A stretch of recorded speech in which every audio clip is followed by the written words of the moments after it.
আজকে আমি আলুর স্টিক দিয়ে পেঁয়াজু বানাবো। এই জন্য আলুগুলোকে এরকম লম্বা লম্বা করে কেটে নিয়েছি। তারপর ভালো করে ধুয়ে আমি একটু লবণ মেখে রেখেছিলাম। এখানে পেঁয়াজুর ডালটা আছে। পেঁয়াজু বানানোর জন্য যে আমরা পেঁয়াজ, কাঁচামরিচ, আদা বাটা, রসুন বাটা সব কিছু দিয়ে মেখে রেখেছি। এখন আমি আলুটার মধ্যে যে পেঁয়াজুর জন্য যে ডালটা করেছিলাম সেটা খুব সুন্দর করে লাগিয়ে দিব।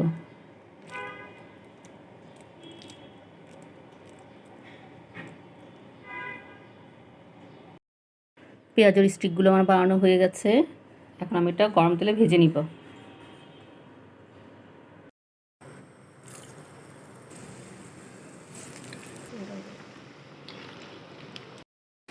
এক পাশ ভালো করে হয়ে গেলে তারপর আমরা আরেকটা পাশ উল্টিয়ে দিব, কারণ এটা খুলে যেতে পারে। তৈরি হয়ে গেল অনেক মজার পেঁয়াজু স্টিক। এটা খেতে খুব মজা লাগে। এই রমজানে আপনারা অবশ্যই একবার হলেও এটা ট্রাই করবেন।